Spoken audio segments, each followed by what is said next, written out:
Simply speaking, a register is just a term that describes a group of flip-flops. Registers can store data and can also perform very simple operations like shifting left or shifting right. And there are a lot of applications that rely on registers. For example, we can use registers to store the current state of a finite state machine, as we'll see later, or even as a port of a serial communication protocol like the I2C or SPI. And they're useful because the two systems that want to communicate, they want to communicate with a single wire, and we can shift the data on that wire. So in this video, I'll go through the different ways to describe different registers so that you get a hang of it and you get a theme, and so that you can design registers whenever necessary. So let's get started. So the very first register I'm going to show you is this one here. I'm showing you a very simple register. It's composed of 4 flip-flops. And that's pretty much it. These flip-flops, each one of them has an input I is connected to a D, and it has an output Q, and they're all activated by the positive edge of the clock, as you can see, and they're all connected to the same exact clock. So let's go to Vivado and write Verilog code that describes this particular code or diagram. So I went ahead and I created this simple register module, and I decided to make it parameterized, and the parameter will basically tell me how many registers do I have, or how many flip-flops, sorry, do I have, how many bits can register store. We can use it n or bits. I just used the parameter and I called it n. Of course, it takes an input as a clock, and it takes a couple of inputs, and these are I and Q, and I and Q are exactly in the same number of registers. So in here I have from Q0 to Q3, that means there are 4, and I0 to I3. I mean, that can go all the way to 10, 20, depending on how big you want your register to be. So there are several ways to do it. I'll just do one structurally very quickly. So structurally speaking, it's really straightforward to actually compose such a register. So all you have to do is just tell me, okay, well, this is sort of a replicated structure. So what I'm going to do is I'm going to use the generate and generate. And of course I need some sort of a genvar. So I'm going to say genvar, and I'm going to call it K. Okay, and then here all I have to do is just say, okay, well, since it's a replicated structure, for how many of them? In here I have 4, but in a generic case I'll just make it K is less than or equal to N, because I don't know how many N's I have at that point. K plus 1, and then here all I have to do is just begin. I'm just going to call it the stage is actually just flip-flop, and then here is N. And what can I do in here? Well, all I have to do is just create some sort of a flip-flop. And frankly speaking, we have already done this.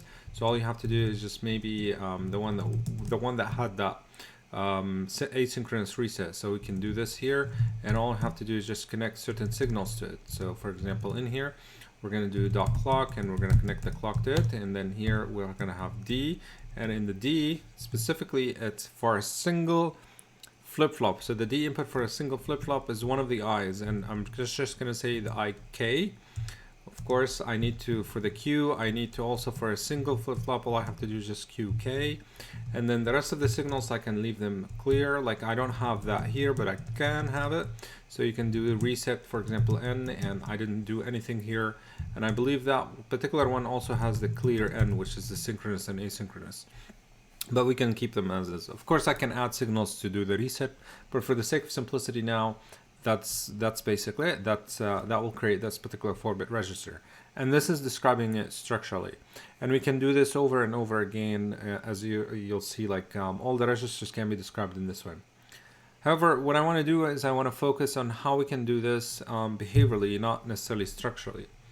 So let's get started. So I'm going to do the same exact thing we do, which is separating the registers and the next state. So the very first thing I'm going to do is say, okay, so we're going to do an always, and it's going to be at the positive edge of the clock. Okay, and of course if you have a reset, you're going to do it here, and then we're going to say begin and an end. And because I need a register, so all I have to do is just specify that I need a register. That register has to be of size n minus 1 to 0, the same size as I and 0. Like for example, if I want to build this one here in the diagram, I would have done 0 to 3. Okay, and then I'm going to say QReg and Q next. Okay, and in here what I'm going to say is Q register, the current value should be whatever I specify the next value to be, and of course the next value would be a combinational circuit here, and it's really simple in this particular case. You can just say at I, whenever the input changes, all I want you to do is just tell me that Q next equals I. and that creates that particular register I have. And because Q register stores that value, but I call it Q, I have to just make sure that I assign Q equals Q register, and that's pretty much it. That describes an n-bit simple register that is active at the positive edge of the clock, doesn't have any reset, and that's it. And I separated the input, I separated the next state logic, I separated the output state, and of course I separated the register separately, and I've been using non-blocking assignment and blocking assignment exactly where I'm supposed to. Okay, good. So now taking a look at this particular register, I have a problem with this register because this register is not very useful because it can't hold on to its data. So this register is designed in such a way that if a clock signal comes in, it will sample the input no matter what. So if you change the input, I mean the output or the storage of the Q will actually change. So in order for you to store some sort of a value, you're going to always have to keep it in here, and that's not very helpful. So what I'm about to do is just modify this particular register a little bit. So I'm going to add another signal that either loads a new value or keeps the older value regardless of what happens to the input. This is very useful if you have connected this register to a bus and you want to release the bus to someone else to change these values without actually changing or affecting the register. Okay, so this diagram shows me this little modification that I am doing to actually acquire this particular register. So let's take a look at it. It's really a simple modification and it's very common to registers. What you do is you go to the input here to each one of these flip-flops and you put a multiplexer. And the multiplexers just select a couple of an input. You can either get the input that we used to get, which we usually call the parallel input, and parallel because I have so many of them in here. Or you can actually tell me, okay, I'm going to take the output, I'm going to put it back into the input. And the signal that selects which, what happens in the multiplexer, we're going to just call it load. And frankly speaking, the name implies that if load is asserted, I will load a new value. So if you actually make this as a 1, you'll load a new value. But if you pick this as a 0, all you have to do is just load the current value and put it back in. So the next value will be exactly equal to the current value. And that's how we hold it. Of course, I'm going to Vivado now just to make sure that I can actually write code to describe this register. So I went ahead to Vivado and I created a new simple register, and this time with a load signal. Of course, it takes an input clock, it takes an input called load, and it takes the parallel input I or input I in specific or in general, and the output Q. And I made it generic, so it's parameterized with an n equals 4 that specifies the number of bits. Of course, again, I can just go ahead and describe it structurally, and the way we can do it is let's take a look at the diagram very quickly. I can create some sort of a module that is composed of a D flip-flop connected to a multiplexer, and that multiplexer is connected to the here and then connected there. And then I create this module would be my basic or the stage for the replicated structure, and then I can use the genvar to generate as many of these as I want, and I can create this structurally. But more interestingly, what I want to do is just describe it behaviorally, because this is how I usually do with registers. So again, what I did is I copied from the simple register. I'm gonna follow this style that tells me, hey, separate the register part from the next state part from the actual output. And what I did is I went to the simple register and I said, okay, I just copied everything for the register itself. I created a QReg and a QNext with the same size of the register that I want. And I said, well, the next value will be just pretty much, or the register will have that next value QNext, and I'll figure out with the next state logic some sort of a combination circuit, what should it be. And frankly speaking, the combination circuit here is very obvious. It's actually a multiplexer. I'm just giving it to you on the diagram in here. But this is a very general common and very common theme in registers, is to use some sort of a multiplexer or a multiplexer connected to the input of the flip-flops. So all right, so this is here. Let's write that for the next logic. So all we need to do is just say always whenever the input changes or the signal that I called it load changes. Okay, what do I want to do? Well, I want to figure out based on the value of load what to do. So if based on the value of load what to do, all I have to do is just say if load, and as you may recall, if will actually infer a multiplexer. So I'm effectively doing a multiplexer in here. So if load, what do I want the QNext to be? And since this is a combination circuit, we use blocking assignment. If load, I wanted to load a new value directly from the input. Other than that, I wanted to load the value is actually just the current value. That's what we need, and that's it. So we don't need anything else. That's pretty much it. That captures this particular simple register. Again, the difference between the simple register and the one with the load is I just added the load signal in here, and I really did not change anything but the next state logic. And that's the beauty of following this particular style, because it will allow me just to do a little modification in the next state logic to create something completely different, while relying on the same type of register. The storage elements are still the same. We now move in to describing a basic shift register. So the diagram in front of me here describes a really simple shift register, and this shift register actually does a shift to the right functionality. A lot of registers perform this. This is a very common functionality of shift registers, but why would we need it? Well, here's a few examples of why we would need shift registers. For example, let's assume that these particular flip-flops store the value of 0, 1, 0, 1, which is the value of decimal 5. So if you do a shift to the right by 1, what you will get is the following. You'll get the value, I believe it will be 0. I'm assuming you're shifting 0 in. Okay, so you're putting in here 0, and then 0, and then 1, and a 0. And that's basically just the number 2. So from 5, you got a 2. And as it turns out, if you're doing a right shift, you're basically dividing by 2 integer division. So 5 divided by 2 is 2.5, but because I'm doing integer division, I got a 2. Now, if you go to the opposite direction in here and you're shifting to the left, and I'm assuming again you're actually shifting a 0 in, okay, so what you will get is you'll get a 0, a 1, a 0, a 1, and that 0 here at the very end here will just go away. So if you take a look at this particular value in here, this particular value is 10, and what I did is I just multiplied by 2. So shifting to the right actually divides by 2, shifting to the left multiply by 2, and you can do this iteratively and you get this functionality. So this is why we use shift registers. Another very important functionality or application of shift registers is actually in serial communication protocols. So a lot of serial communication protocol you have like are used to communicate between two systems. So let's assume that you have a system in here that has a transmitter and another system that has a receiver, and they're really far apart. So let's assume you want to transfer these 1101. So at the current state, you can tell me like, hey, you need like some sort of 4 wires connected between them.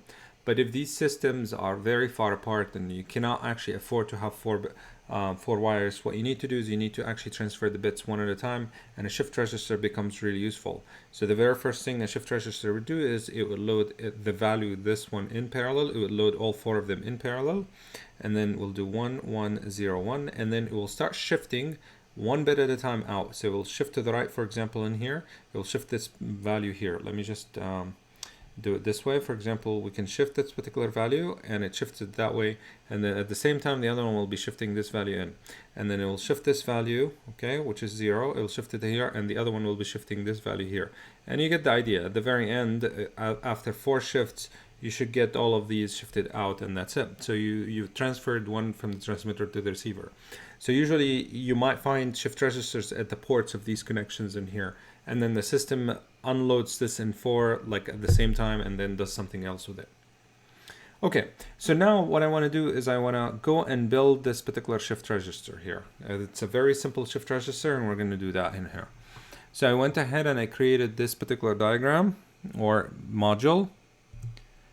And in this particular module, we will be building that particular shift register. And again, what I'm doing is I'm following that style where it tells me separate the registers from the actual logic, the next state logic and the output logic. And frankly speaking, it's the same as a simple register, so I'm not changing anything. I went to the simple register or the simple register load, and I just copied that code in here, and I said, okay, the register, the next value for the register should be decided by QNext.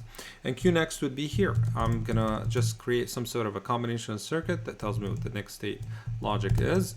Okay, and I'm going to do it with an always statement, and this always statement should be, we'll figure out what it should be doing, or what is the sensitivity list, or you can just put a star in here if you do not know. But anyway, we're gonna figure it out in a minute.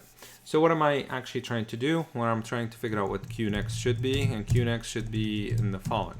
So depending on whether we're doing a right shift or a left shift. So if you take a look at this particular diagram in here, I believe it's doing a right shift.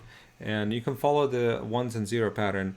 At a clock edge, what you get is this value here gets out, whatever was here gets shifted this way, whatever is here gets shifted this way, whatever is here gets shifted this way, and whatever is in the in gets shifted in. So it's actually doing a right shift from left to right. So that's a right shift.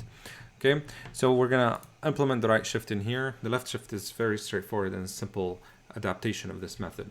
So how can we do it? Well, if you think about it, let me just do that here. I'll clear that diagram a little bit in here. Okay, so what we can say is the following. We can say that if this is, well, I have them, this is Q0, this is Q1, this is Q2, and this is Q3.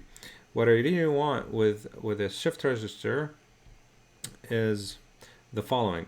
I will take this Q0 and I'll just throw it out. I don't need it. And I'll take these Qs in here and I'll just basically shift them that way. And of course, I need to get that basic serial in, and I'm just going to basically say the in here. Now, Q1, Q2, Q3 are the current value, okay, of these Qs. So technically, I can just use the following. I'll concatenate these signals in here, and I'm going to say, well, I need the in. And what I did with the in is I just called it serial in here, okay? So serial in, I just called it serial in, okay? And then in here, I can just say Q, the current value, and that should be between n minus 1 all the way to 1. Okay, and again, the n minus 1 here, in this particular example, I'm using 4, so the n minus 1 was a 3, which makes sense in here. Okay, and that's how we can do that in here, and that's basically what we can do with like concatenation will help us with the shifting.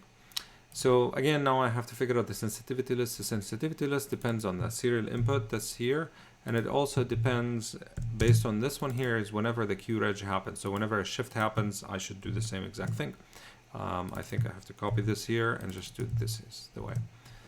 All right, so now what is the output? So that's actually the next state logic. Just to summarize in here, what I have is the next state logic here. The combination circuit, I just use concatenation. If you want, before I move on to the next one, let me just make sure that I mentioned that the left shift is extremely similar. You can just say instead of the one on the top, you can say, okay, if you want a left shift, you're actually doing the opposite way, actually. So you're throwing away the Q3, but you're gonna keep the Q0 to Q2. So what I'm going to say is Q reg, and this one I'm going to say n minus 2 this time, and it goes to 0. And then in here, I'm going to say the serial input, and that will become a left shift if you wanted to. All right, so that's about it. So now let's take a look at what type of output I want. And here I'm actually having a couple. So sometimes what you have is with a shift register is you just have an input that is 1 bit and an output that is 1 bit. If that's the case, I really do not care about what's happening internally with the Qs, the Q1, Q2, and Q3. And that's why I actually made this output as a comment. So if you only care about the serial output in here, all you have to do is just tell me assign serial output equals Q reg, and I believe n minus 1 will be fine, or actually the 0 if you're doing, well, if you're doing a right shift, you need the 0. If you're doing a left shift, you'll take the most significant bit in here, which is n minus 1. And that's how you would do it. That's the output. Now, if you want that output and you care about the content of the shift register, all of the bits, you can expose this to the outside world, and all I have to do is just say, okay, let's assign Q equals Q reg, and that's about it. That means I do care about seeing that Q3 here, and Q2, and Q1, and Q0, and you get to see all of them. Okay, so this is a very simple shift register, so it's always shifting. But what if I want to stop that shifting process? I need to add some sort of an extra input that does that for me. And again, you can see it, this particular shift register in here, actually I'm adding a couple of functionality, not only one. One is actually I have the capacity or the capability of loading it with a parallel value in here at once, or I can just make it shift all the time. So I can add different functionalities to the any register. And again, it's a common theme. You have a flip-flop in here, and its input, you're going to see some sort of a multiplexer that selects what happens. Okay, so I went ahead and I created the Verilog module in here. It's a shift register with a load. It's pretty much I copied the shift register and I just put it in here. So what I have is I have the clock, I have the serial in, I have the parallel load in. I don't believe I had the parallel load in here. That's the difference. The difference here is I'm not loading it in parallel. I didn't need to because I'm loading it from the serial in. Here I'm asking, okay, let's load it. And then I have a load signal. And this particular nomenclature in here, we have a shift load. This is shift bar, meaning it will shift if it's 0, it will load if it's 1. Okay, I just called it load in my code. And then we have a reset so that we can actually add a reset, just kind of like what we did with a flip-flop. And I do care about the queue, so I'm going to keep it, and I'm going to care about the serial output. So let's see how we can do it. This is actually just a basic shift register code. I'm just going to have to modify it a little bit. Again, the register part is separate. This is QReg will be based on the QNext, and the QNext will be decided somewhere here. But because I'm adding the reset, and I decided that this reset should be asynchronous, so I'm just going to say, well, negative edge of reset n, and then all I have to do is just add some sort of an if statement that tells me if not reset n, what I want you to do is QReg, the current value should be equal to 0 at that point, 1 bit 0. Other than that, I'll actually make sure that it's actually this way. And this way I incorporated that particular reset. So I didn't have to do much, as you can see, because I'm restricting this to the registers in here. Okay, for the next state logic, this is still a shift register, but I'm adding another functionality. I'm adding the load functionality. And again, because I have a multiplexer, all I have to do is just make sure that I'm asking the right question. If load, you do one thing, else you do one thing else. Well, if load, what do I want? I want the QNext to be equal to I, which is the parallel load, else I want it to be doing that particular right shift in here. And I believe that's pretty much it. Now I just added that particular functionality, which is either it can load or it can shift. Okay, of course I can add more to these functionalities. So let's see how we can do that. So for example, we can see a universal shift register, and a universal shift register is depicted in here. And in this particular diagram, again, it's just a bunch of flip-flops in here. It's just in this particular diagram, the multiplexers are just placed in a different place so that we can actually fit them all on the same slide and page. So we have a flip-flop connected to a bunch of multiplexers, or a multiplexer, another flip-flop connected to a multiplexer.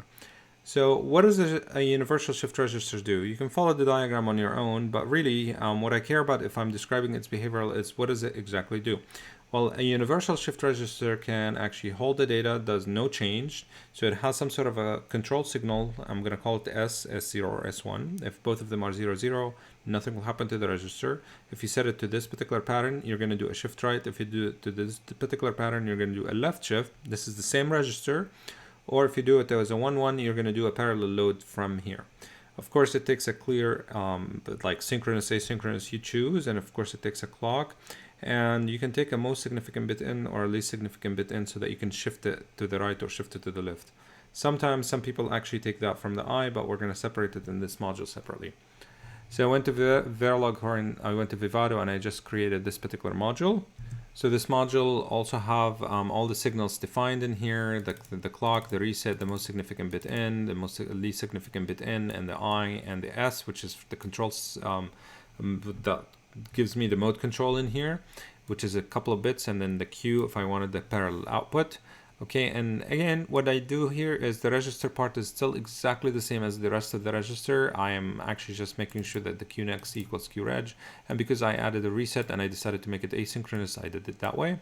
And the output logic is just straightforward, the parallel version. I call it on the diagram, it's called A parallel, but in here I'm just calling it Q, and that's the difference. So now really the bulk of the code is just here in the next state logic. And well, this is just, if you think about it, this is just a questions. It's a multiplexer, and this diagram shows me it's just a multiplexer. And because it's a multiplexer, I can implement it in a couple of ways, either if statements or case statement. But because I have like 4 cases, I think a case statement will be a little bit easier. So how do we go about it? We can just say always at, and then we'll figure out what the sensitivity list should be. And then in here, I'm just going to give it a default value. In case something happened, just take the current value. Do not change anything. Okay, and then you can say case S, and then we can end the case. And what values of S do I want? 2-bit 0, 0, or 2-bit 0, 1, or 2-bit 1, 0, or 2-bit 1, 1, or a default. And I'm going to go ahead with the default and say, well, just keep the current value. Nothing should change. QReg, and that's it. So what do I want with the 0, 0? And well, according to this table in front of me, I do not need any change. So the next should be exactly the same as the current. no change whatsoever. What about 1? Well, I want to shift right. Okay, so Q next. Well, I'm shifting right. That means I'm shifting to the other side. So that means I need the most significant bit in, and then I concatenate it with Q, the current value of Q, n minus 1, all the way to 0. And you probably have figured out, like, the other one, which is a left shift, is very similar, but the concatenation is just a tiny bit different. It's actually in here. I'm going to do Q reg n minus 2, 0. And then here, I believe we need the LSB, or the least significant bit, in. And then we can do this here. And then the last one, I think it's the simplest, which is Q next should just be equal to I. And we're done. Now we're done, but we just have to figure out what do I need this to be happening. Well, I can definitely do this. There's a lot going on in here. You can do this and it will figure it out for me. But just to make sure that we understand it, well, whenever QRes should change, I'll make sure that this actually changes too. Whenever the MSB is actually changing, this should be actually changing too. Whenever the least significant bit, for example, changes, this should actually change too. And I believe whenever I is changing, this should also change too. That's how I have to figure out the sensitivity list for this particular always statement. And I believe the rest is fine. Of course, this particular shift register, the stuff that gets shifted out, I don't care about them. And I'm not, like, based on this diagram, I don't need to specify anything in the output logic except the value itself, which is Q. And that's how we write a universal shift register that is parameterized and can be of any size. It could be 4, 8, 128 if you want to.